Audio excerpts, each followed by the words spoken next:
여러분들 살아가다 보면 자꾸 볼수록 좋은 사람이 있는가 하면 그렇죠? 보기 싫은데 자꾸 보이는 보기 싫어도 자꾸 보이는 왼수 같은 사람도 있고 그렇죠? 예, 맞나 보네요. 그러니까 싫은 사람도 있고 좋은 사람도 있고 좋은 사람도 있고 싫은 사람도 있고 근데 좋은 사람 싫은 사람 다 누가 지은 업의 인연일까요? 예, 불교에서는 다 내가 지은 업의 인연이래요. 그래서 불교에서는 이번 생에 만나는 사이가 딱 두 가지 이유로 만난다고 하지 않습니까? 그 두 가지 이유가 은혜를 갖기 위해 만나거나 원수를 갖기 위해 만나거나. 그래서 가장 강한 업의 인연끼리 모이는 게 부모와 자식, 그러니까 가장 가까운 사람끼리 업의 인연으로 모이는 거예요. 부모와 자식 혹은 부부관계와 아니면 형제 자매나 친한 친구. 그래서 가장 가까운 가족들끼리 친한 사람들끼리 가장 강력한 전생의 업의 인연에 의해서 만난답니다. 그러니까 여러분들 주변에 있는 사람들이 나에게 도움을 주는 사람이 더 많은지 내 속을 더 썩히는 사람들이 더 많은지 그걸 한번 이렇게 음미해 볼 필요가 있어요. 그래서 주변에 있는 사람들이 나에게 항상 도움을 주고 보탬을 주고 힘을 준다면 은혜로 만난 사이구나. 그런데 자꾸 나를 괴롭히고 속썩이고 짜증나게 하면 웬수도 저런 웬수가 없구나. 전생에 웬수의 인연으로 만났구나. 이렇게 생각을 해볼 필요가 있습니다. 네. 이런 법문을 자주 해드렸더니 어느 불자님께서 듣다가 스님 맨날 밤마다 같이 자는 사람이 웬수면 정말 미치겠네요. 이런 얘기를 하시더라고요. 예. 그래서 이제 하루 일과 딱 끝나고 잠잘 땐 편안하게 자야 되잖아요. 그래서 잠자려고 딱 누워서 옆에 봤더니 웬수도 그런 웬수가 없어. 예? 너무 속이 상하다. 이제 이런 얘기를 하고 부모 마음에 가장 못을 받는 게 자식이지 않습니까? 그래서 가끔 이렇게 절에서 상담을 할 때 가장 힘들고 괴로운 그런 상담을 받는 분들의 이야기 중에 하나가 자식 문제 때문에 다른 건 다 어떻게 참겠는데 자식 속썩이고 자식이 이제 문제 일으키는 게 너무 힘들다고 또 이런 상담을 간혹 받을 때가 있습니다. 그러면 그분들은 이제 답답해서 저한테 상담을 하겠지만 저는 제가 드릴 말이 없더라고요. 예. 첫째는 결혼을 해봤어요. 애를 낳아봤어야 애를 낳아봤어야 애를 어떻게 키워라 말씀을 드리겠는데 아직도 저는 제가 스스로 애 같은데 어떻게 드릴 말씀이 없고 그래서 이제 전생 이야기 해드리면서 다 내 업 따라 만난 거니까 업의 인연 따라 만난 거니까 빚 갚는다 생각하시고 이번 생에 기도를 좀 많이 하셔라 이렇게 신신당부를 드립니다. 그리고 불자님들한테 제가 꼭 당부드리고 싶은 게 이번 생에 우리가 닦는다는 표현을 쓰지 않습니까? 네. 우리가 닦아 나갈 때 이 두 가지를 닦아야 된다. 우리가 닦는다는 표현을 쓸 때 첫째는 업장소멸. 뭐라고요? 업장소멸. 과거 전생에서부터 이번 생에 이르기까지 내가 지은 업보를 다 닦아야 된다는 거예요. 내가 지은 업보, 내가 지은 업장을 소멸할 수 있어야 된다. 업장 소멸하려면 결국 무엇을 많이 해야 돼요? 기도를 많이 해야 되죠. 그리고 기도를 한 깨끗해진 내 마음자리에다 복을 많이 심어야 됩니다. 무엇을 많이 심어야 된다? 복이 있어야 뭘 해든 일이 잘 풀려요. 여러분 살다 보면 딱히 노력하지 않았는데도 일이 잘 풀릴 때 있죠. 그때 복이 있을 때예요. 근데 정말 열심히 노력했는데도 되게 일이 안 될 때가 있죠. 그때 복이 없을 때예요. 여하튼 이제 중요한 게 이 복이라는 게 굉장히 중요합니다. 그러니까 기도를 많이 해서 업장 소멸을 해야 되고 그리고 복을 많이 지어야 된다. 그래서 업장이 소멸되고 복을 많이 지으신 분들은 항상 좋은 일들이 생깁니다. 근데 내가 전생에 지은 업보가 강하고 내가 지어놓은 복이 부족하면 안 좋은 인연들을 만나게 돼요. 내가 전생에 내가 뿌려놓은 안 좋은 악연에 의해서 좋지 못한 악연들을 만나게 되는데 복을 많이 지은 사람은 악연을 만나도 좀 수월하게 넘어갈 수가 있답니다. 예, 지어놓은 복이 많으면 나쁜 그런 악연을 만나도 그런 업장을 부딪히더라도 조금 수월하게 넘어갈 수 있지만 악연을 만났는데 복까지 없으면 어떻게 될까요? 예. 뭐 더 이상 무슨 말을 하겠어요. 예. 더 이상 무슨 말을 하겠습니까? 그냥 그래서 우리 불교에서는 항상 복을 많이 짓고 기도를 많이 해서 업장소멸을 하고 좋은 인연을 많이 맺어라. 예, 이렇게 누누하게 강조를 하고 있습니다. 일타 스님이라고 해인사 지조감에 거의 한 10몇 년 전에 세상을 떠나신 해인사 지조감의 일타 큰 스님이라고 계셨습니다. 제가 일타 스님 책을 좀 즐겨봐요. 일타 스님께서 젊었을 적에 기도 공덕도 많이 지으셨고 또 인과 응보에 대한 재미난 이야기들을 많이 이렇게 불자들에게 들려주셨기 때문에 일타 스님 이렇게 글들을 보다 보면 굉장히 마음에 느껴지는 바가 많습니다. 근데 이제 일타 스님께서 1970년대에 좀 젊었을 적에 태백산이라고 아시죠? 네. 태백산 도소람에서 혼자 이렇게 수행하고 계셨을 때 산에서 몇 년 동안 홀로 수행을 하셨을 때 직접 목격하신 체험담이라고 합니다. 거기 일타 스님께서 계시던 암자 그 밑에 이렇게 마을이 있었나 봐요. 마을이 있었는데 거기에 어느 가정집에 아이가 하나 태어났는데 아이가 지독하게 못생겼대요. 예? 왜 웃어요? 못생겼다는데 왜 웃어요? 예. 그래도 이제 지독하게 못생겼는데 얘가 약간 좀 짐승처럼 생겼나 봐요. 예. 그래서 턱이 이제 뾰족하고 울면 막 연소 울음소리가 들리더래요. 모르는 사람이 이렇게 지나가면 애 울음소리 들으면 여기 뭐 염소 키우나? 그 애가 그 2살 정도가 되었을 때 어찌나 이제 2살이면 막 기어다니고 막 물건을 손에 쥘 때지 않습니까? 어찌나 말썽을 부리는지 아버지가 세수한다고 시계를 이렇게 풀려놓으면 시계를 물속에 빠뜨리질 않나. 어머니 그 화장대 엄마 화장품을 손에 닥치는 대로 다 집어던져서 깨트리질 않나. 이제 팔하고 손에 힘이 좀 생기니까 집안에 있는 항아리하고 그릇이랑 그릇은 다 깨고 다닌다는 거예요. 어찌나 그냥 성격이 모질고 억센지 나중에 집안 사람들하고 주변 사람들이 아이고 쟤는 이 집안 망치려고 태어났나 보다. 이 집안 말아먹으려고 태어났나 보다 이러더랍니다. 이쯤 되면 무슨 어변이 있어서 태어난 것 같지 않아요? 그러니까 아니나 다를까 집안 사람들하고 주변 마을 사람들이 수근수근 된다는 거예요. 수근수근 되니까 뭔가 했더니 그 아기가 그 염소 울음소리 내고 좀 턱도 뾰족하고 애가 좀 짐승처럼 생겼다라고 했지 않습니까? 몇 년 전에 집안 식구들 다 영양실조에 한번 걸린 적이 있었대요. 시골이니까. 예. 그러니까 주변의 사람들이 영양실조 걸렸을 때는 그 염소가 좋다, 뭐 흑염소가 좋다, 뭐 이런 거 있잖아요. 예, 흑염소 드셔보셨어요? 네. 어우, 징그러. 예, 그게 먹혀요? 예, 뭐 약으로? 예, 그래. 뭐 요새 약이 얼마나 좋은데. 그래요. 자, 그 염소가 몸에 좋다 그러니까 염소를 한 마리 구해왔대요. 근데 염소가 이렇게 고기 요리를 하면 그렇게 노린내가 심하다면서요. 노린내가 심하게 나니까 그 염소 노린내를 없애려면 옛날 민간 그 어떤 전해 내려온 얘기에 엄청나게 일을 시켜가지고 몸을 완전히 탈진시켜 놓으면 나중에 고기를 먹더라도 노린내가 안 난다라는 그 민간에 전해져 오는 이야기가 있었대요. 그러니까 먹어도 그냥 곱게 먹든가. 그래서 어떻게 보면 사람이 제일 잔인한 것 같아요. 일주일 동안은 목에다 줄을 매고 논밭을 하루 종일 끌고 다녔대. 일을 시키면서.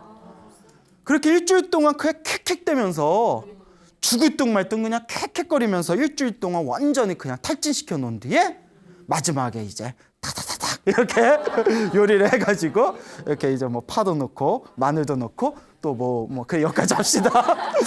그러니까 이제 잘 잡아 드셨대요. 드시고 나서 얼마 안 돼서 태기가 생겼대요. 앞불싸 눈치가 오죠. 태기가 생겨서 낳은 아기가 누구다? 그 애기라는 거예요.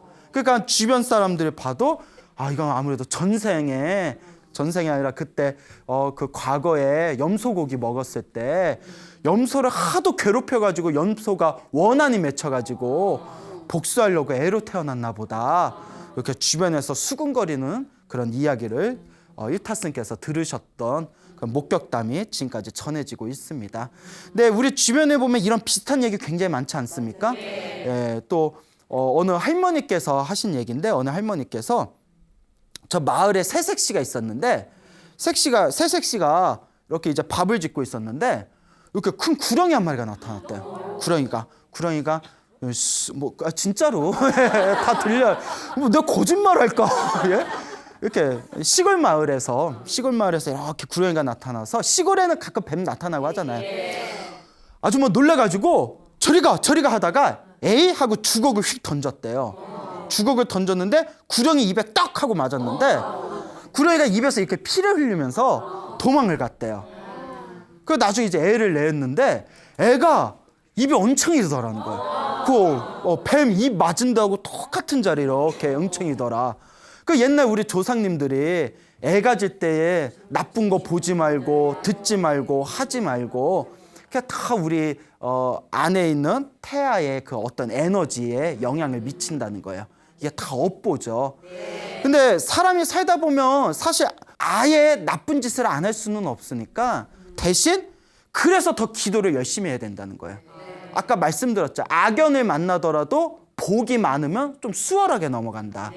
근데 지어놓은 복조차도 없는데 자꾸 악연을 심어놓으면 나중에는 걷잡을 수 없는 상태가 된다는 거예요. 그러니까 평소에 여러분들 삶을 이렇게 비춰보면서 어렸을 때부터 나는 지나가는 개구리나 뱀에다 돌을 던진 적이 있나 없나? 있어요 없어요? 착하게 살았네. 예? 어렸을 때 나는 염소 잡아먹는다고 내가 괴롭히지는 않았나? 옛날에 키우던 강아지가 있었는데 내가 몰래 버리지는 않았나? 그런 것도 나중에 악연으로 만나는 거거든요. 그래서 스님 저는 하늘을 우러러 한 점 부끄러움이 없습니다 하면 다행이고, 근데 사람은 누구나 마음에 후회 하나씩은 있잖아요. 그렇기 때문에 우리가 자꾸 닦아야 됩니다. 자꾸 기도를 해서 알고 지었건 모르고 지었건 몸과 말과 생각으로 지은 저의 업보를 참회합니다 하면서 기도를 많이 하셔야 돼요. 이게 바로 참회 기도입니다. 여러분들이 지은 업은 반드시 여러분들이 받게 된다라는 것, 자기가 지은 업보는 반드시 자신이 받게 된다는 것, 그것을 명심하셔야 됩니다. 우리가 업을 받을 때 세 가지 시기가 있다고 합니다. 업을 받는 세 가지 시기. 첫째는 현보라고 합니다. 무슨 보? 현재 받는 보라는 거예요. 이번 생에 지은 걸 이번 생에 받는 거예요. 이번 생에 지은 업을 이번 생에 받는 거. 그리고 두 번째는 생보라고 합니다. 무슨 보? 생보는 1생, 2생, 3생 할 때 생. 그래서 생보는 다음 생에 받는 업보입니다. 이번 생에 지은 걸 이번 생에 받는 게 아니라 언제 받는다? 다음 생에 받게 되죠. 그 다음에 세 번째는 후보라고 합니다. 무슨 보? 후보. 뒤 후자를 써서 후보. 이번 생이나 다음 생이 아니면 다다음 생, 10생, 100생, 1000생이라도 언젠가 미래 세상에는 받게 된다. 이걸 후보라고 합니다. 그러니까 이번 생에 받는 것을 현보, 다음 생에 받는 것을 생보, 언젠가는 받는 것을 후보. 근데 언제 받든 반드시 내가 지은 업은 받는다는 거예요. 근데 중생들마다 받는 시기가 틀리대요. 각자 지은 업보라든가 각자가 자기가 지은 업보에 의해서 살아가는 그런 어떤 형태의 모습을 봤을 때 이번 생에 받는 경우도 있고 다음 생에 받는 경우도 있고 혹은 다다다다음 생에 받는 경우도 있고, 하지만 언젠가는 받는다라는 입장에서 봤을 때 예전에 어느 중국에 사냥꾼이 한 명 있었답니다. 이건 이제 현재 받는 현보에 이제 그 관한 이야기인데요.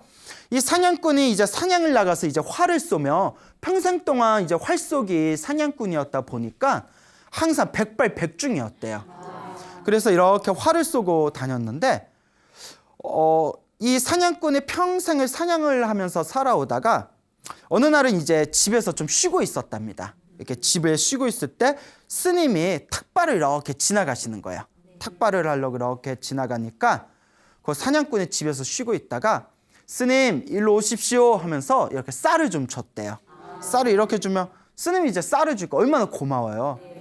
아유 고맙다, 고맙습니다, 성불하십시오. 근데 덕담은 안 해주고 스님이 그 사냥꾼이 이렇게 쳐다보더래요. 쌀을 받고 나서. 근데 뭐라고 하냐면 살생의 업보가 무르익고 무르익어서 이제 위험한 수준에 왔습니다. 이제 살생의 업보가 꽉 찼습니다. 이제 가지고 있는 화를 버리시고 그동안 살생했던 축생들을 기도하고 염불해 주면서 그 죽였던 짐승들의 천도를 발언하면서 말년을 보내십시오. 살생의 업보가 이미 위험한 수준에 무르익었습니다. 이러니까 우리 같으면 이제 그 쌀을 줬는데 성불하십시오. 덕담은 안 해주고 야 너 일진이 안 좋을 것 같아 뭐 이런 식으로 얘기하면 기분 나쁠 거 아니에요. 사냥꾼이 내 기껏 쌀 줬더니 그런 재수없는 소리 하냐고 성을 펄컥 내면서 쫓아냈대요. 저를 가라고. 기분 나쁜 거죠. 근데 중요한 게 있어요.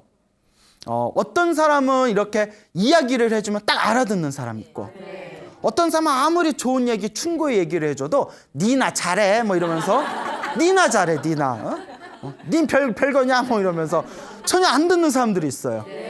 주변에 그런 사람 많죠. 찔리죠. 그래요? 그러니까 이런 얘기를 해줄 때 딱 알아듣는 것도 전생의 복이에요. 전생에 복이 있어야 딱 들어도 알아듣거든요. 그러니까 이 사냥꾼은 전생에 복이 없었나 봐요. 그 스님이 나타나서 그렇게 충고를 해줬는데도 알아듣질 못하고 그래서 이제 며칠 후에 어느 날 또 이제 산에 가서 이제 사냥을 하는데 그날따라 사냥감이 보이질 않는 거예요. 흔하던 토끼 한 마리 안 보이더래요.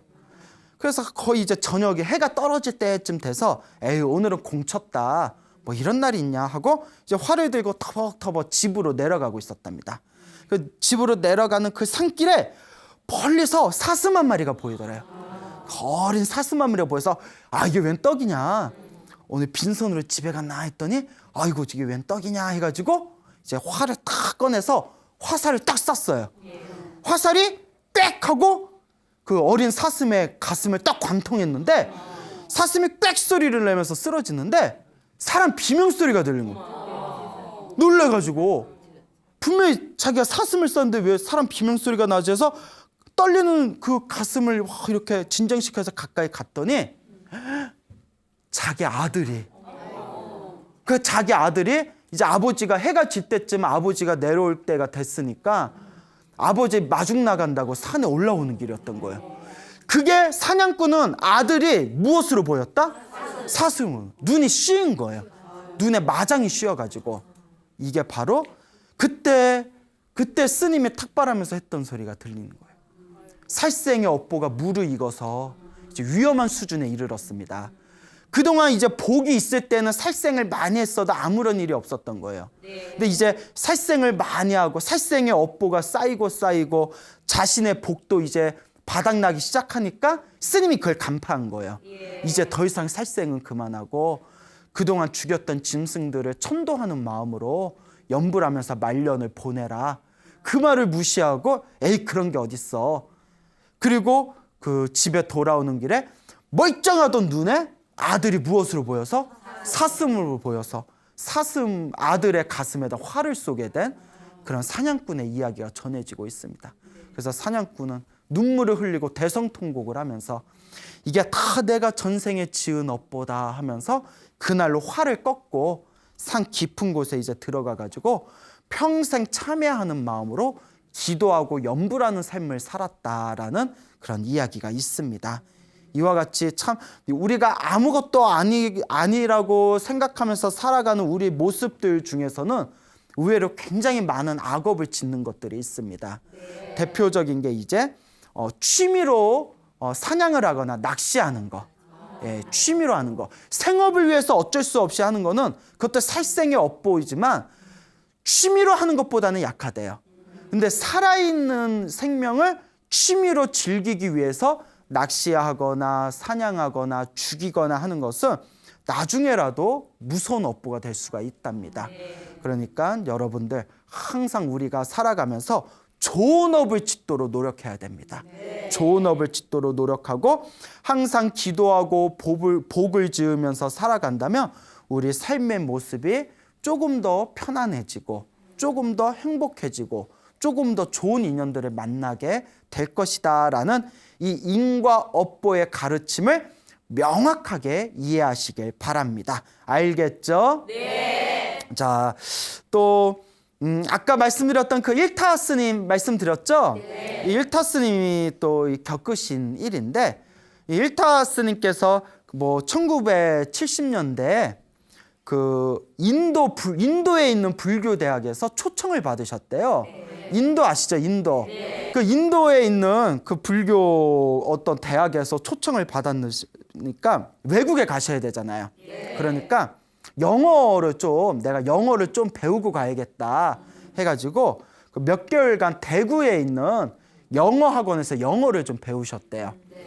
근데 이제 조용히 아무한테도 얘기 안 하고 학원에서 영어 공부를 하는데 워낙 큰 스님이다 보니까 주변 사람들이 보고 야, 그 일타 스님께서 그 대구 시내 내려오셔서 영어 공부하고 계셔. 이게 소문이 퍼졌나 봐요. 사람들이 스님 시내 내려오신 김에 법문 좀 해주세요. 법문 좀 해주세요. 와 이래서 그 어쩔 수 없이 어디 그 군부대 있죠. 군대에 그 군인들이 장교들이 모이는 불자 모임에서 그게 법문을 해줄 일이 있었답니다. 그래서 이제 군인 불자 모임 그 법회에서 이렇게 법문을 하시는데 거기 사령관이 있었대요. 사령관이면 군인들 그 지휘 중에서도 아주 제일 높은 자리잖아요. 그 사령관님이 한 분 있었는데 불심이 엄청 깊은 분이셨대요. 불심이 깊은 분이셨는데 그 법문이 끝나고 법회가 끝나고 나서 그 집에 큰 사단이 났다는 거예요. 무엇인고 하면 눈에 넣어도 아프지 않은 20살짜리 외동아들이 있었는데 외동아들이 명문대학교에 이제 진학을 합니다. 명문대학교에 딱 입학을 한 뒤에 친구들하고 머리 샌다고 저기 간포 아세요? 간포? 그때 간포 해수욕장에 가가지고 거기서 익사를 해버렸다는 거예요. 어떻게 했냐면 얘기를 들어봤더니 친구 둘하고 갔대요. 친구 둘하고 해수욕장 갔는데 사람이 많더래요. 그 조용한 데로 찾아서 거기 이렇게 돌들이 있지 않습니까?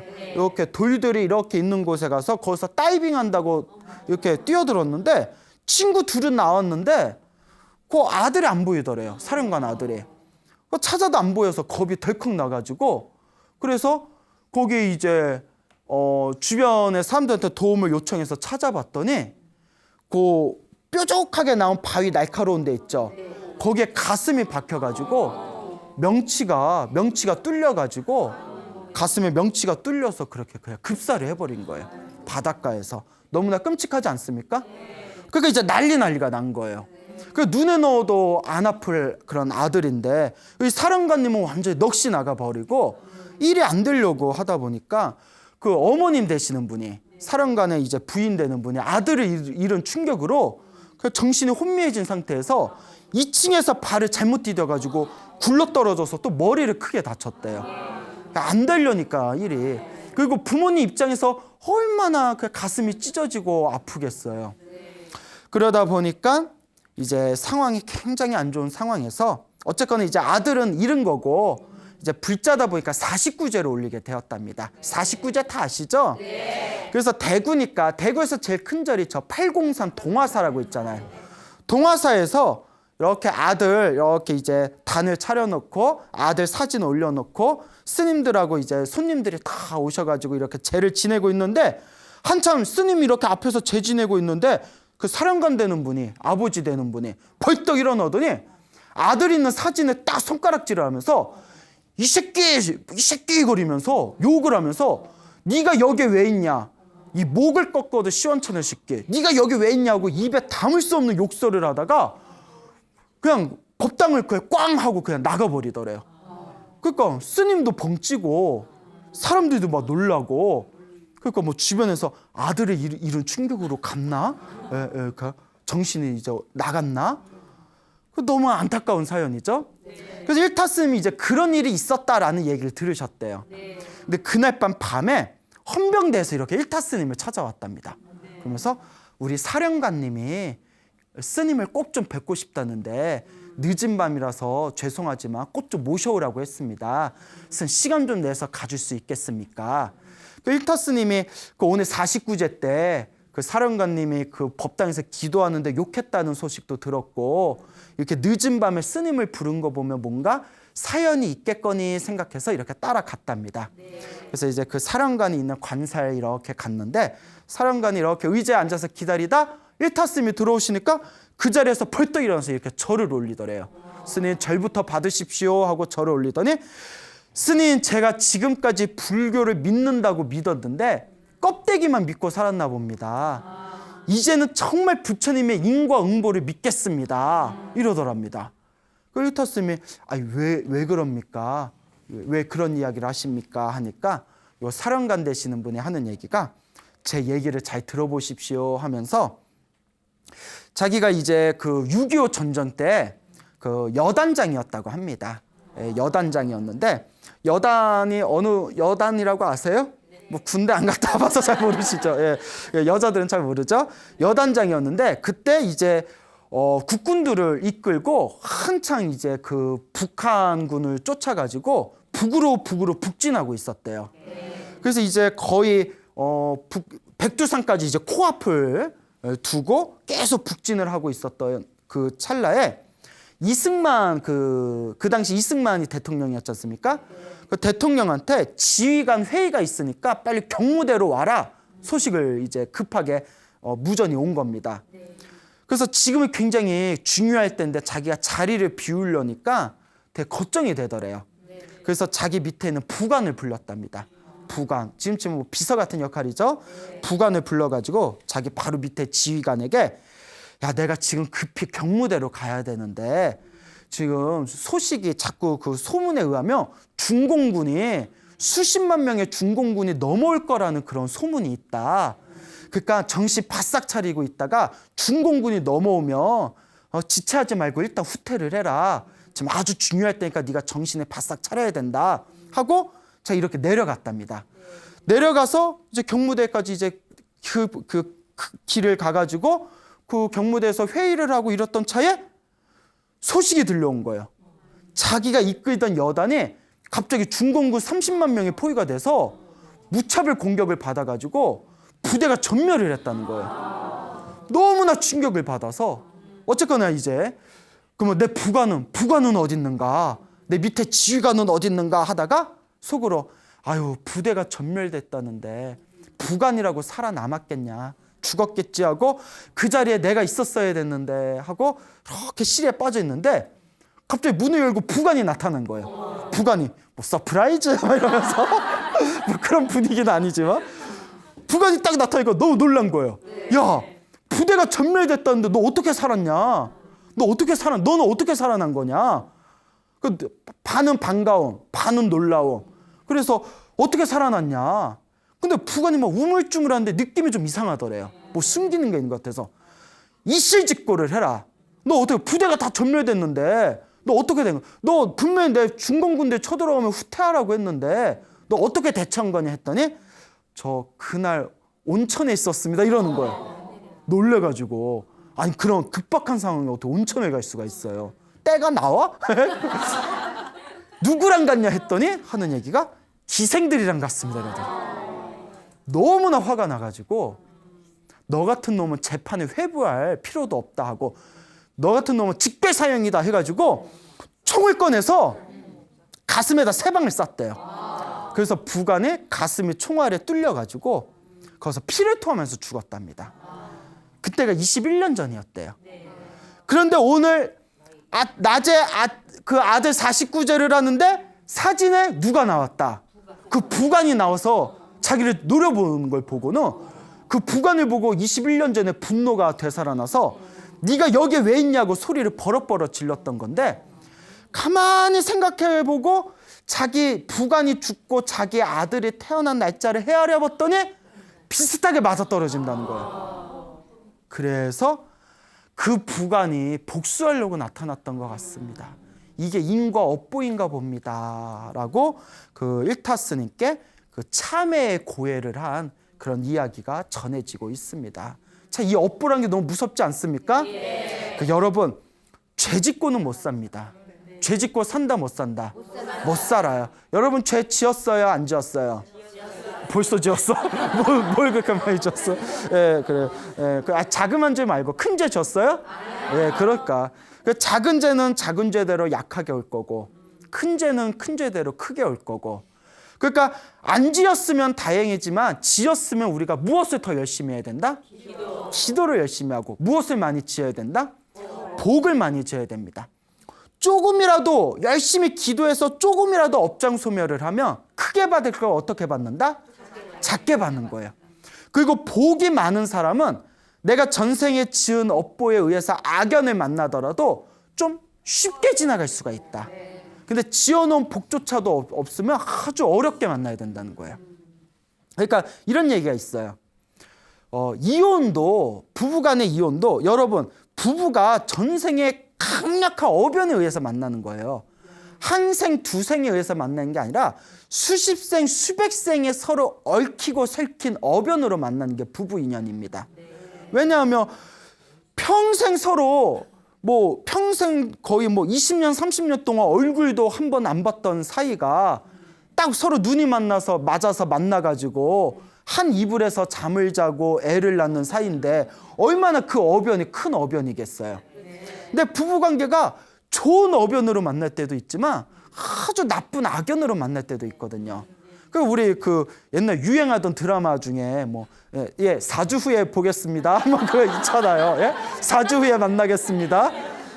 예. 그거 풀어보면 별의별 부부들 이야기 다 나오잖아요. 그런데 저는 결혼을 안 해봤으니까 부부관계 이런 거 상담 같은 걸 받으면 뭘 알아야 상담을 해줄 거 아니에요. 그래서 그 드라마에 도움을 많이 받았거든요. 근데 왜요? 그 드라마의 도움을 엄청 많이 받았어요. 그러니까 나중에 그 시즌 2까지 했거든요. 보다 보니까 정상적인 부부가 하나도 없잖아요. 그러니까 나중에는 어떤 후유증이 생기냐면 보이는 부부마다 뒤에 여왕벌이 있는 거 아니야? 예? 그런 이상한 이제 오해를 할 수가 있겠죠. 그런데 그 4주에 보겠습니다. 그게 시청자들한테 엄청나게 비난을 많이 받았대요. 너무 소재가 자극적이다.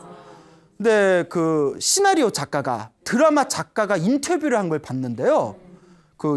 신문 기사에 인터뷰한 걸 봤는데 그걸 자기네들 절대 지어낸 게 아니래요. 이 소나무 할 때도 다른 불자분들, 큰 스님들 이야기 다 제가 지어낸 얘기가 아니라 이야기들을 다 모아가지고 이렇게 여러분들에게 소개하듯이 실제로 이혼 법정에 가가지고 거기 재판하던 그 자료를 바탕으로 만든 건데 중요한 게 있습니다. 정말 있었던 일을 이렇게 소개하면 사람들이 안 믿을까 봐 축소한 거래요. 실제로 드라마 나온 것보다 더하대요. 네, 실제로. 정말 기상천외한 이야기가 많은데 사람들이 안 믿을까 봐 오히려 내용을 축소했다. 이런 이야기가 있습니다. 그만큼 부부관계라는 게 어려워요. 부부관계 어렵잖아요. 좋으면 또 좋은 인연이 있고 힘들면 또 힘든 인연이 있는데 옛날 어른들도 그런 이야기를 하세요. 차라리 나쁜 인연이면 속 시원하게 헤어지면 다행인데 어변이 깊고 깊으면 이혼도 안 된대요. 그냥 피가 바싹바싹 마를 때까지 옆에서 괴롭힌다는 거예요. 전생의 어변이 너무 깊으면 그러니까 이제 내 업보가 이렇게 이제 괴롭힌다는 거야. 내가 쉽게 헤어질 줄 알지? 내가 너 죽고 난 그 다음날 죽는 한 있어도 너보다는 먼저 안 간다 이러면서 끝까지 옆에서 진을 뺀다는 거예요. 그 업이 그렇게 무섭다는 거예요. 이혼도 어변이 깊으면 이혼도 쉽게 안 된다. 그럼 어떻게 해야 되냐? 빚 갚는 마음으로 사는 거라는 거예요. 내가 얼마나 전생에 빚을 많이 졌으면 저 사람이 나에게 이렇게까지 할까?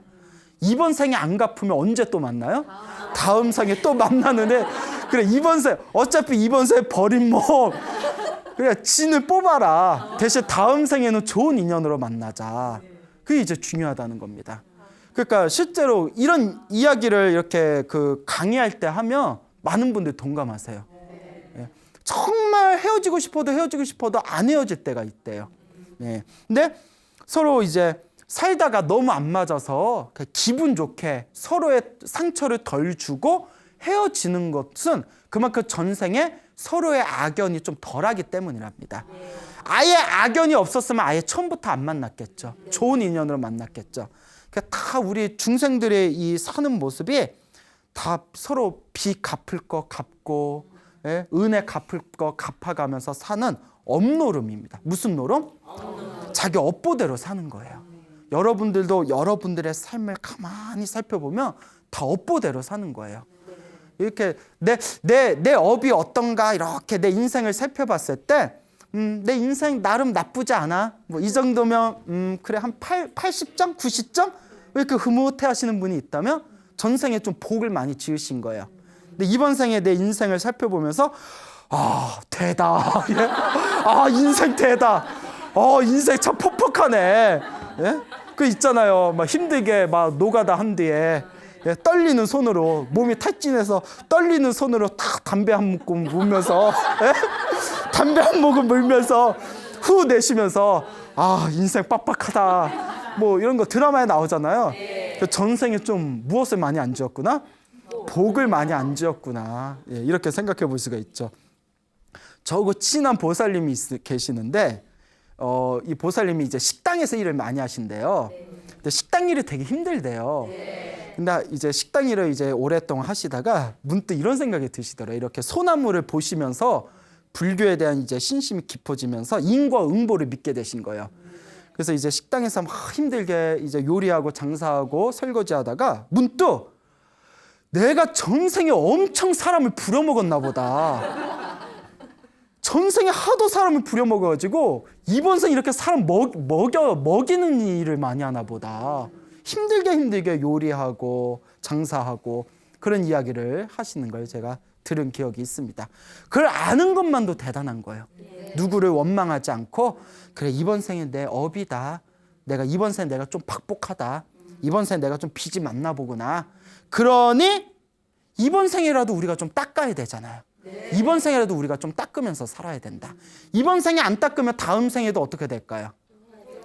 또 괴롭게 담배 피면서 대다. 이번 생에는 닦아야 다음 생에는 담배를 펴도 이제 고급 담배를 피실 수가 있고 위스키의 고급 담배. 나 담배 안 펴요. 오해하지 마세요. 담배 피는 사람 싫어해요. 길에서 담배 피는 사람 제일 싫어해요. 자, 그래가지고 이와 같이 내가 이번 생에 닦아나가야 되는 나의 삶이라는 것은 이번 생에 받을 수도 있고 다음 생에도 받을 수도 있고 언젠가는 좋은 업은 좋은 업대로 나쁜 업은 나쁜 업대로 내가 받는 중생들의 삶은 업노름이기 때문에 이번 생 충실하게 선업을 지으면서 살아가야 된다라는 것을 명심하시기 바랍니다. 그 중국에서 있었던 일이랍니다. 그 어느 부부 할머니 할아버지가 있었는데 불심이 엄청 깊으셨대요. 불심이 엄청 깊으셨는데 손주가 있었는데 손주가 17살짜리래. 손자가 얼마나 못됐는지 할아버지 할머니한테 하도 그 못되게 굴어가지고 할아버지 할머니들이 혈압이 올려서 쓰러질 뻔했대요. 그게 너무나 힘들고 괴로우니까 나중에 이제 큰 스님을 찾아가서 하소연을 했답니다. 스님, 큰 스님, 우리 손주가 있는데 17살인데 너무 힘들다고 전생이 무슨 왼수였나 너무나 우리들을 괴롭혀서 이거 제명에 못 죽을 것 같다고. 그러니까 이게 손주니까 이거 죽이지도 못하고 이거 어떻게 살리지도 못하고 어쩔 거예요. 남의 집 손주면 안 보면 되잖아요.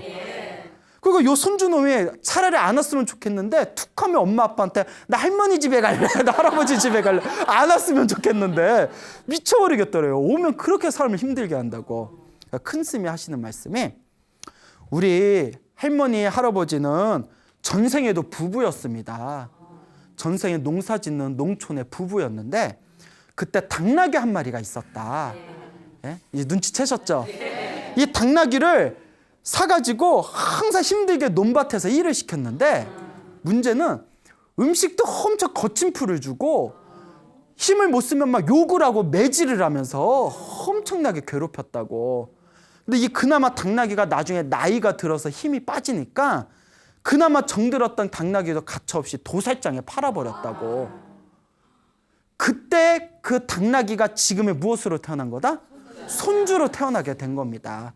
그때 전생에 괴롭힘 당했던 그 업보를 갚으려고 이번 생에 자꾸 전생에 자기 주인이었던 할머니 할아버지를 괴롭히는 겁니다.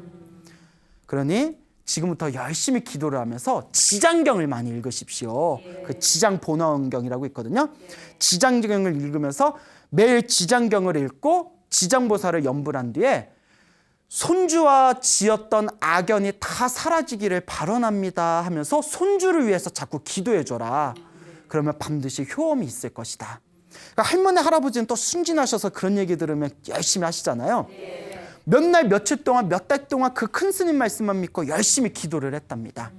그렇게 기도를 했더니 결국 몇 달이 지나고 난 뒤에 손주가 굉장히 온순해지고 전생에 정말 서로 지었던 악연이 많이 사라진 것을 느꼈다. 앞으로도 열심히 기도하고 이 악연, 이 빚을 풀어나가겠다라고 한 그런 이야기가 전해지고 있습니다.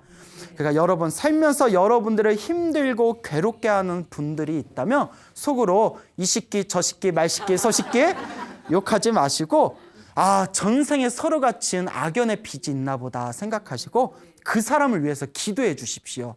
그러면 반드시 그 전생에 지었던 악연의 빚이 녹아져 사라지는 것을 느끼게 되실 겁니다. 여러분 우리 앞에 펼쳐진 행복과 불행은 다 내가 지은 업보입니다. 내 앞에 펼쳐진 좋은 인연이나 나쁜 인연도 내가 지은 업의 인연입니다.